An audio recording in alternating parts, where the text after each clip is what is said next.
Okay, a study guide for 5.1 to 5.3 quiz. Determine in which quadrant the angle 1305 lies and state the measure of the positive angle with measure less than 360 that's coterminal with the given angle. So, easiest way to do this is to go ahead and figure out the coterminal angle measure. 1305 being bigger than 360 requires we can keep subtracting 360 till we get between 0 and 360. So we get 945 still too big, subtract 360 again.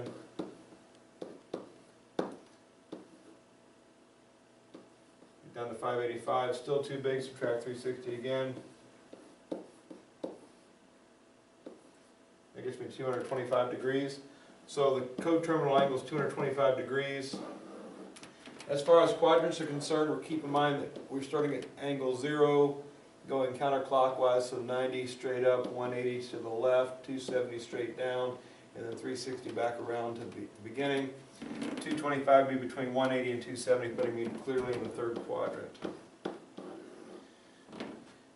Number 2, converting to degree measure. So 6 pi over 5 is assumed to be radians since there's no degree symbol. So if we start off with 6 pi radians over 5, so the radian unit's officially in the numerator, the conversion is every 180 degrees is equal to pi radians. Unit of radian cancels unit of radian, pi cancels pi, and we're left with 6 times 180 divided by 5. I would reduce first, so 180 divided by 5 is 36. 36 times 6 is 216 degrees. So know your conversion there, 180 degrees and pi radians are equal to each other. Number 3, a pulley with a diameter of 2.4 meters. Now be careful, that is a diameter, not a radius. So diameter of 2.4 meters represents a radius is 1.2 meters. Is used to drive a pulley with a diameter of 0.6 meters. That means radius is equal to 0.3 meters. The 2.4 meter pulley, the big one, goes through an angle of 60 degrees. We want to know the angle that the second, the 0.6 degree pulley, or the 0.6 meter pulley turns.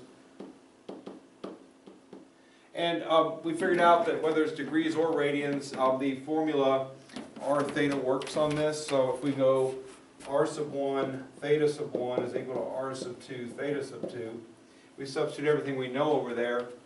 1.2 meters times 60 degrees is equal to 0.3 meters times theta sub 2. And if we just divide both sides by 0.3, 1.2 divided by 0.3 is equal to 4.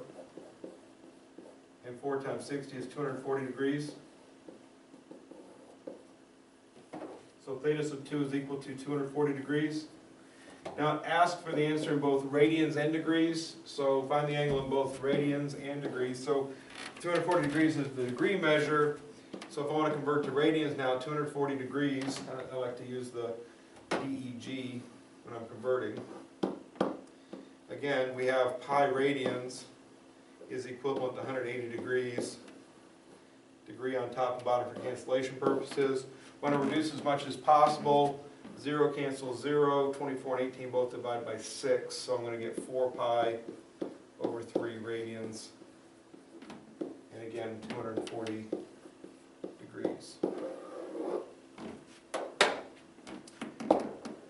Number 4, each tire on a truck has a radius of 20 inches. The tires are rotating at 620 revolutions per minute. So they're giving me a radius of the tire of 20 inches and an angular velocity of 620 revolutions per minute.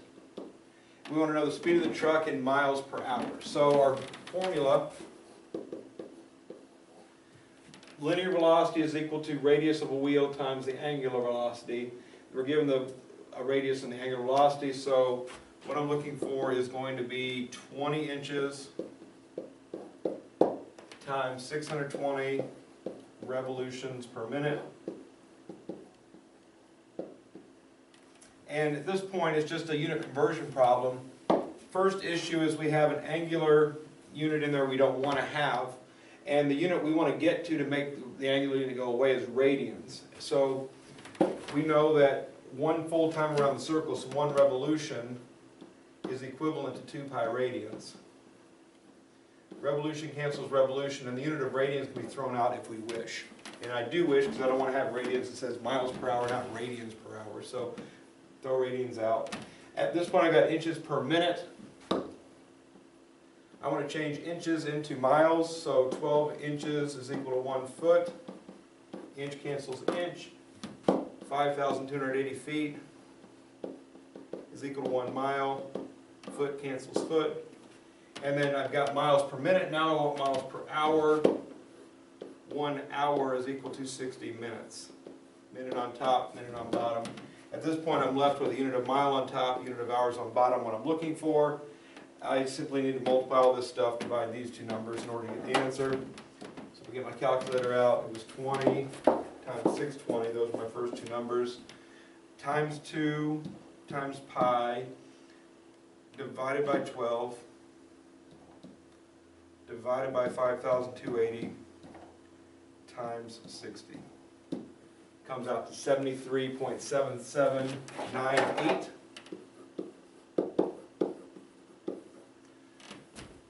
And it says to the nearest mile per hour, that means round to the nearest whole number, so we're going to go with 74 miles per hour.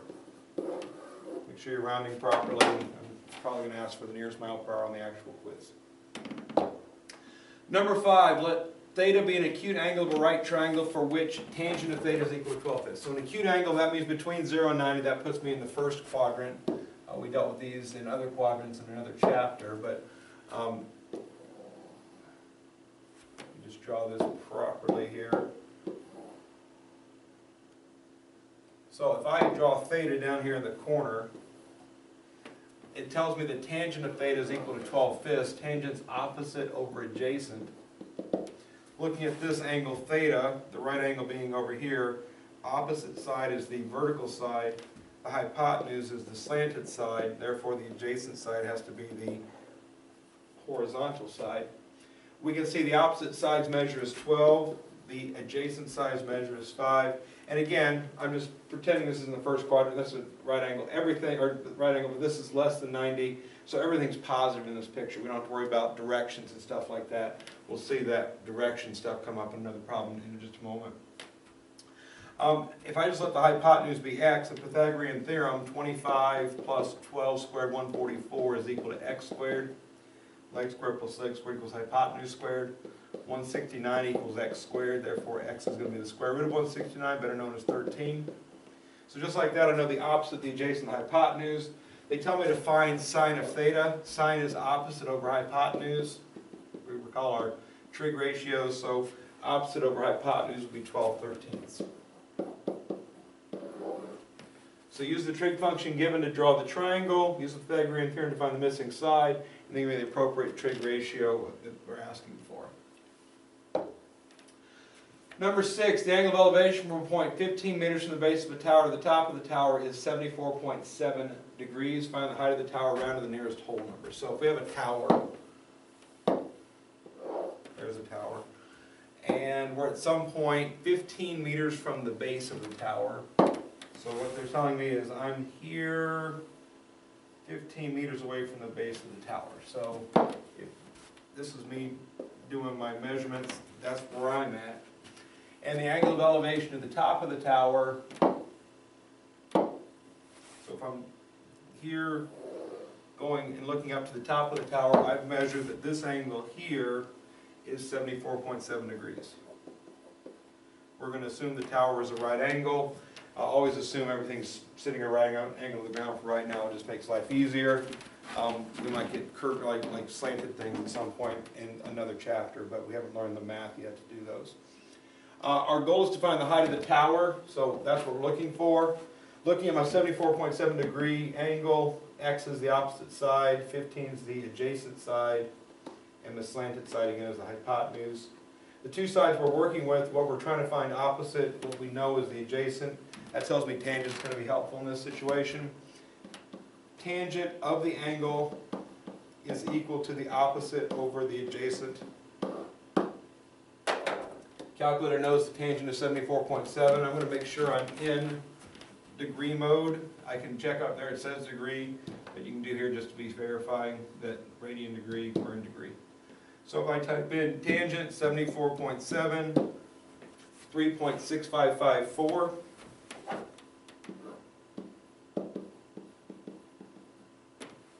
So at this point I've got this proportion, that product x equals that product, the answer. So 3.6554 times 15 comes out to 54.831. Unit of length here is meters. Again, looking at what they're asking me to give for an answer here, it says to the nearest whole number. So 54.831 is correct, but we're going to go 55 meters round to the nearest whole number. Number 7, a submarine traveling at 12 miles per hour is descending an angle of depression of 4 degrees. How many minutes to the nearest tenth does it take the submarine to reach a depth of 100 feet? Now, we had a problem like this in our independent practice. Miles per hour is the unit of speed, but it says how many minutes and 100 feet. So feet and minutes are the units that they care about. So the first thing I'm going to do is I'm going to start with 12 miles per hour and convert this into feet per minute. So 1 mile is equal to 5,280 feet. And 1 hour is equal to 60 minutes. And just like that, I'm in feet per minute. I use my calculator to evaluate it. So 12 times 5,280 divided by 60 comes out to 1,056 feet per minute.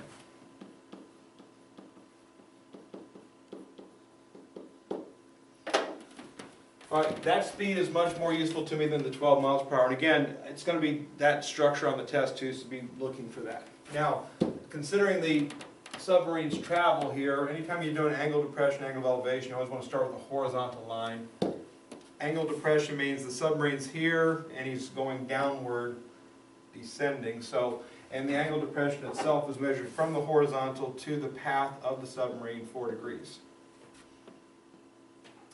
The submarine itself is descending, so its height, oh, I suppose we could put it over here if we wanted to, or wherever, but if I were to draw its height in right here, that's where it's actually at height-wise, and then we draw that across like so. And just like that, we have the submarine's path. This is where the submarine ends up, and this is the submarine's depth. So what we want is a depth of 100 feet. Right angles right there. This is the actual path of the submarine. Let me use a different color there. This black line right here represents the actual path of the submarine. He's traveling 1,056 feet per minute for an unknown amount of time t. So this is a distance here, so I want the black line to also be a distance. So you take his rate times his time, which we don't know yet, to represent his distance. And if that's a 4-degree angle right there, the two horizontal lines are perpendicular or parallel to each other. So this angle down here also has to be 4 degrees. So the angle inside the triangle is more useful to me. 4-degree angle across is opposite. Across the triangle from the right angle is the hypotenuse. And of course this bottom side is the adjacent. The two sides that we're going to be working with are the opposite, we know exactly. And the hypotenuse, we're going to find the t value. And of course the 4-degree angle is right there. The fact that it's opposite and hypotenuse tells me that the sine of the angle should equal the opposite 100 over the hypotenuse 1056t. And just like before, I'm going to put sine of 4 over 1, create a proportion. Once again, my calculator can tell me the sine of 4 degrees. Again, I can see degrees is right there, so sine 4 equals, it comes out to 0.0698. So if I cross multiply this, 0.0698 times 1056t should equal 100.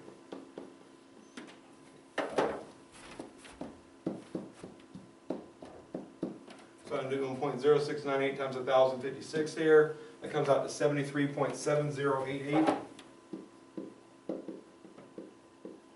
t, because again there's a t attached to that.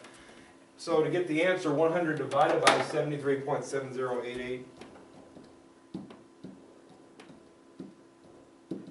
comes out to 1.3567 minutes. It does say round to the nearest tenth, so I got 1.3567. So I'm going to round to the nearest tenth, so 1.4 minutes is the approximate time it takes the submarine to reach a depth of 100 feet at that angle depression, at that speed. Number 8, two buildings are 84 feet apart. The angle of elevation from the top of the shorter building to the top of the other building is 65 degrees. The shorter building is 70 feet high. How high is the taller building? So we got two buildings, one shorter than the other, so I'm going to draw the ground. There's the ground. And if I draw the short building, there's the short building. And if I draw the tall building, there's the tall building. All right, and what they tell me is the distance between the buildings is 84 feet. So that horizontal distance there is 84 feet between the two buildings. The angle of elevation from the top of the shorter building to the top of the other building is 65 degrees. So angle of elevation, again, you need a horizontal line. Angle of elevation is looking up from the horizontal line. And it's 65 degrees angle of elevation. And we know this is 70 feet right here, which means that this is also 70 feet right here. And this is what we don't know right now. We'll call that x. So start off by drawing the picture. The triangle itself is the key to this problem. There's my right angle. I can see that for the 65-degree angle, x is opposite. The 84 feet is going to be adjacent. And again, the slanted side is opposite the right angle. That's the hypotenuse. Once again, what do we know? What do we want to know? We know the adjacent. We want to know the opposite. Opposite and adjacent tells me tangent. So tangent of 65 degrees should equal opposite x over adjacent 84. Again, my calculator knows the tangent is 65 degrees. 2.1445 according to the calculator. So if I cross multiply, x times 1 should equal 2.1445 times 84. So we get x equals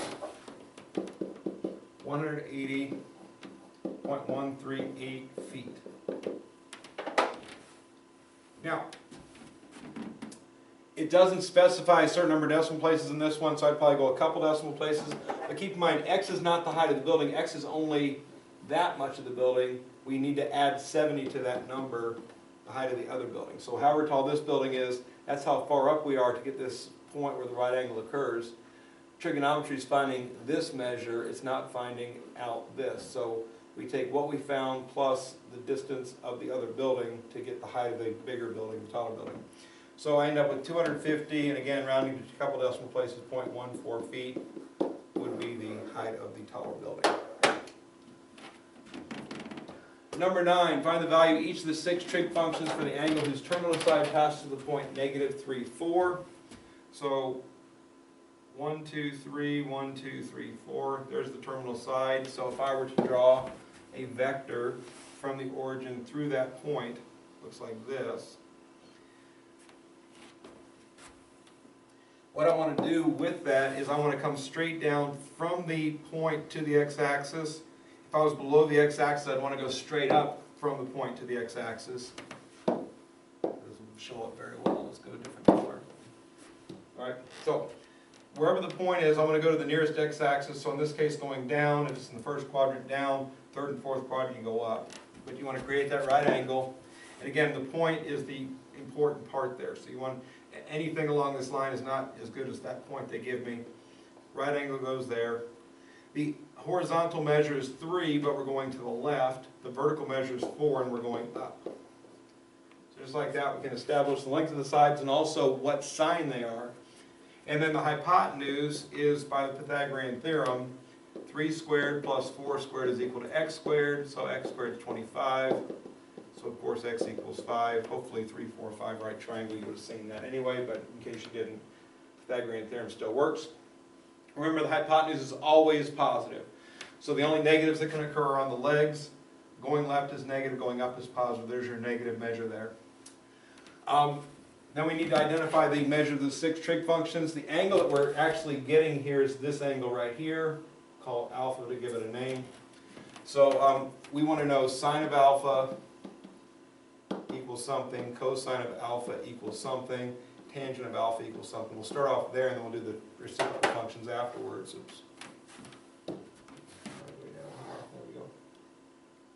So, for alpha, 4 is the opposite side. Of course, 5 is the hypotenuse. We've already established that. 3, therefore, is the adjacent side.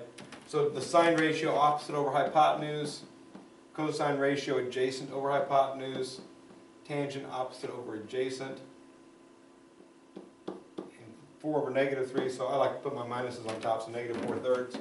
Once you know the sine, cosine, and tangent, cosecant, secant, and cotangent are the reciprocals of each of those functions respectively. So sine reciprocates to cosecant, cosine reciprocates to secant, tangent reciprocates to cotangent.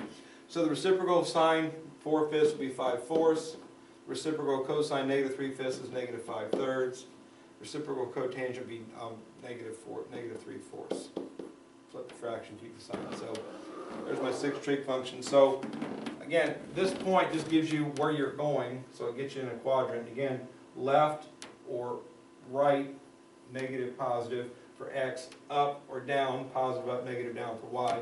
And again, the hypotenuse by the Pythagorean theorem, hypotenuse positive. Once you have all 3 numbers, then you simply apply the correct trig ratios by SOHCAHTOA, and then the correct reciprocal functions. This must have skipped number 10. Throw that on there real quick.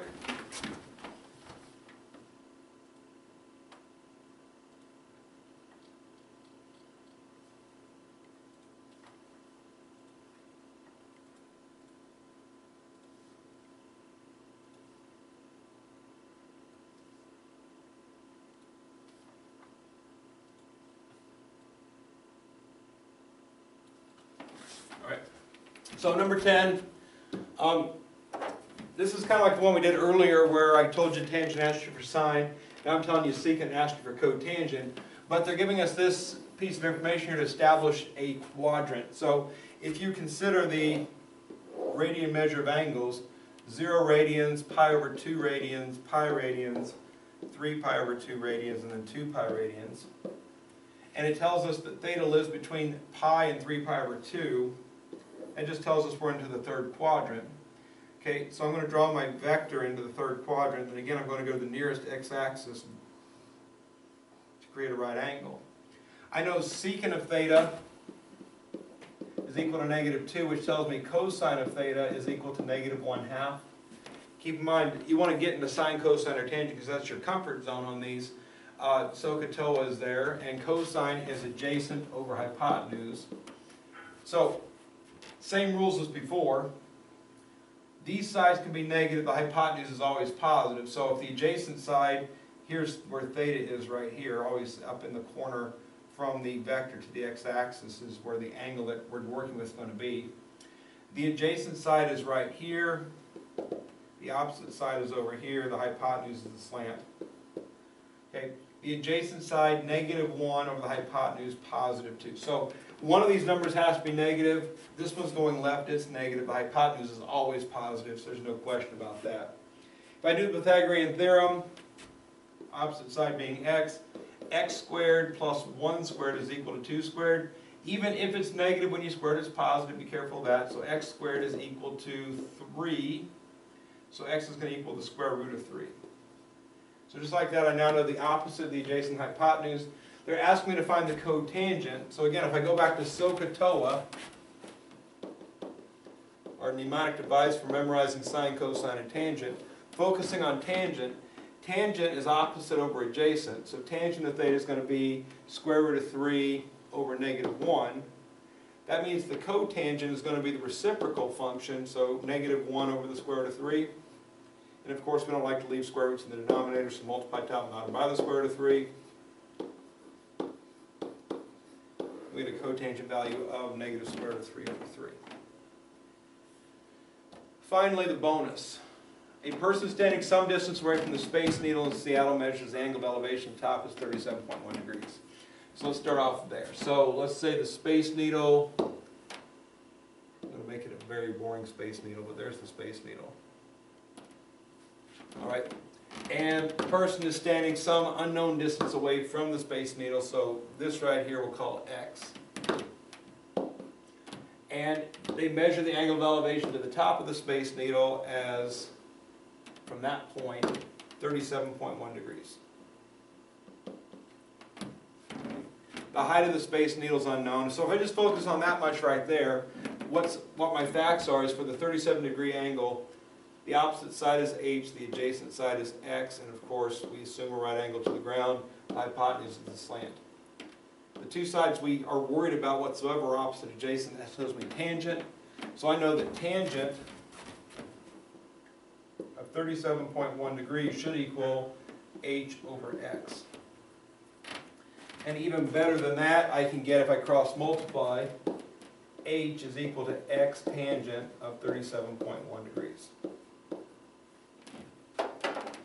Then we move further away from the base of the Space Needle. So we are here, and then we say, let's go further back here. So we add 207 feet distance away from the Space Needle, and then we refigure the angle of elevation like so, and determine it to be 31.0 degrees. And again, looking at the opposite side is still h. Now the adjacent side is not just x, but actually 207 plus x for the adjacent side. So I know the tangent of 31 degrees over 1 is equal to h over 207 plus x. If I cross multiply that, I get h times 1 is equal to tangent of 31 times 207 plus x. Right. So just like that, I can get two expressions both equaling h. If h equals x tangent of 37.1, I can put x tangent of 37.1 right there for h. That's kind of the key to this problem. You're going to get substitution going on. And at this point, I might even want to evaluate the tangents, and I'd want a couple decimal places, or 4 decimal places for each. So if I type in my calculator tangent of 37.1 degrees, again, still verifying them in degrees, tangent of 31.0 degrees. So this was x tangent of 37.1, tangent of 37.1 is 0.7563. So 0.7563x equals, tangent of 31 is 0.6009, and then 207 plus x. Now that's not finding what I'm looking for, it's finding x. But if I can figure out the value of x, then multiply x times tangent of 31, I find h. So that's what I want to find out. It's just easier to find x.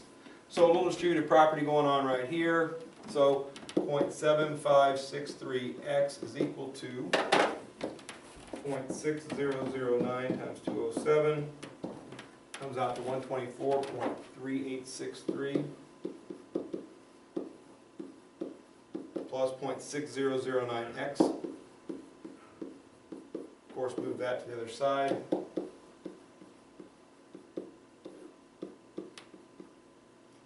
Minus 9 is 4, 5 minus 0, 5 minus 0, 7 minus 6. So 0.1554x equals 124.3863. So 124.3863 divided by 0.1554 comes out to 800.4266.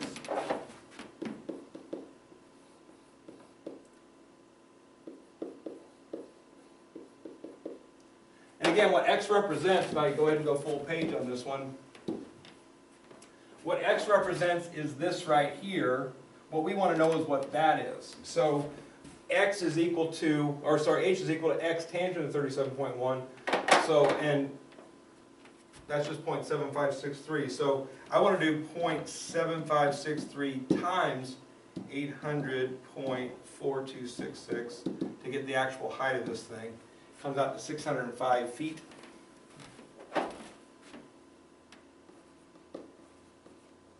605.3626376. It does say to the nearest foot, so 605.3 would round to the nearest 605 feet. That is the height of the Space Needle. And on the test, you're going to get some other famous structure, and I'll give you an angle of elevation from an unknown distance and another angle of elevation from a further distance away. It'll work out very similar to this. It's just a matter of doing it properly. And again, finding x is easier than finding h. Once you know x, stick it right there to find h, and then you're good to go.